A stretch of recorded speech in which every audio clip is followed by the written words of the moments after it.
Tapos yung sa kabila naman ay Ford din. Focus naman, pang ilalim din. So ang binabanatan natin ngayon ay pang ilalim. Check natin. Ito naman sa ating Ford Focus. Ayan, sige, ikot ng konti. Ayun, parang may tumutunog, gumagasgas. Sige, ikot ng konti pa. Yun. Ayan. Balik. Wala po pagbalik. Isa Pabanti lang. balik pang konti. Ayun. Gumagalaw yung kanyang shop. Yun. Yun ang tumutunog. Ayan. Parang airplane na. Barko dumaan. Parang barkong dumaan na. Ito. Okay naman yung tie rod niya. Okay nga po ito. Mga pangilalim. Maganda pa nga. Ginalaw-galaw. So yan na lang yan. Alisin tong velocity rin din ito. I-repack natin. Yun. Para maipakita kay Kawili. Tanggalin tong center bolt. Nako. Hindi tong center bolt niya. Sige, yan na yan. Kasi gumagalaw, di ba? Alugin mo. Inalog mo. Yun, no? Kita niyo mga kajak. Wala nang grasa yan kaya tumutunog. May galaw dito konti. Sige. Baklasin yan. I-repack natin yan. Sa stabilizer.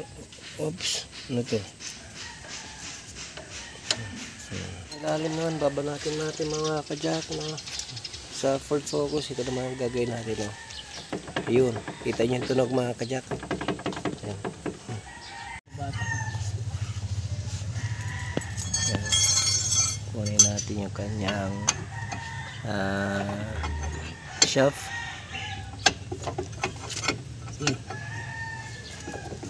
Yeah, ganito na. Mga kajak. May mga boot papalitan. I-repack natin yan. Ito, good to. Yung good na boot. Ugasan nyo lang muna. Yung boot na ugasan nyo na gas. Tapos pagkabuo naman, balik mo. Kita nyo mga kajak. Wala na rin grasa. Sira na yung boot. Yan problema. Ayan mga kajak, nalinis na mga kasama natin. Ayan, na-rebuild na. Yun. Yun, linis oh. Ito pa isa. Yun. Lagyan natin ng panibagong velocity grease.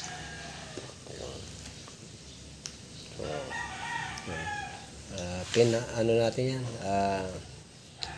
Pagdadalawa yan. Pinapak natin, no? Bagong repacking para magrasahan. Mahalaga yan mga kajak, no? Especially pag nasira yung mga boot niyan, siyempre tatagas ng grasa, papasok yung dumi, masisira. So kailangan natin yan baklasin tapos i-repack. So, mahalaga yan mga kajak. Huwag natin ito yan katulad ng kanina. So hintay natin isang pyesa nito. Yan. Katulad nito, kulang siya sa grasa na kasi, kaya ito, tignan nyo yung pagkakaiba. Ito may bearing pa yan. Sa kabila, ayun, wala na. So pinalitan natin. Ang tawag dito mga kajak ay tri-bearing sa inner CV joint. So palitan natin. Bilangin nyo lang yan, 23 teeth yan. So bilangin nyo. So ito na yung mga pyesa natin mga kajak. Ito na yung ating tri-bearing. Check natin.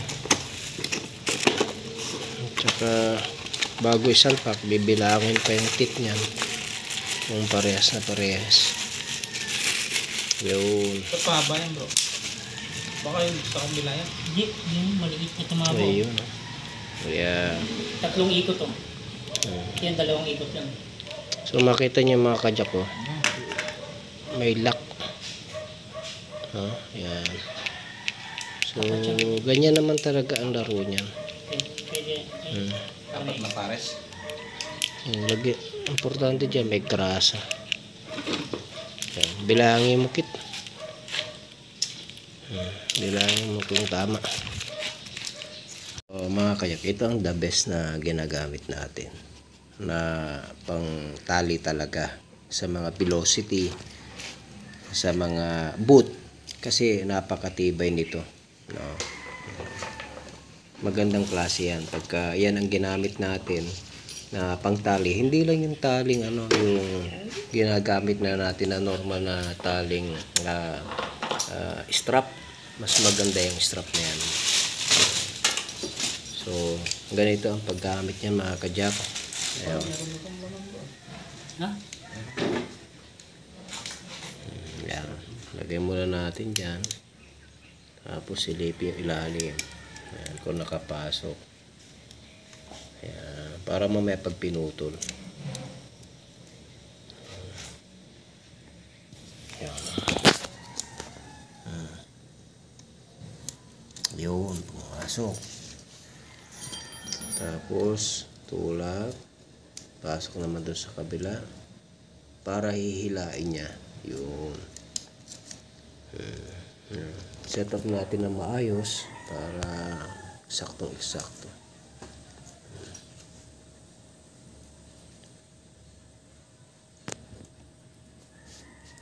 Sige, ikaw bahala. Yan.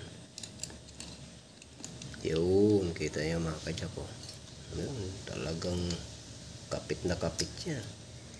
Oh. Yan. Taling. Tibay niya. Hindi yan basta-basta mapuputo. Kahit ituto nyo pa yan.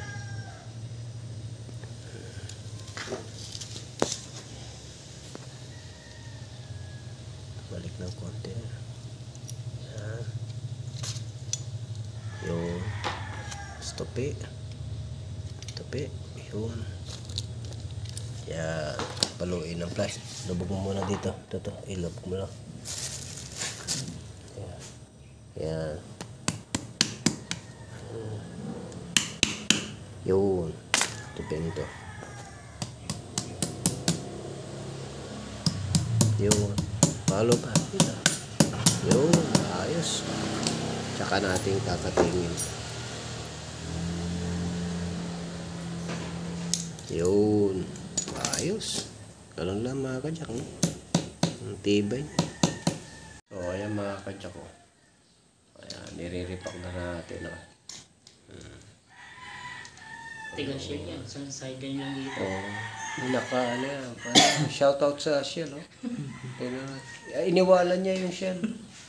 Nagsulo. Ayan, nagsulo. Walang buhay daw. Walang buhay daw. Kaya patay tayo dyan. Rinig. Walang buhay daw doon sa Shell. Ito. So, ito na mga ka-jack. Pakinggan natin. I-drive natin yan. So,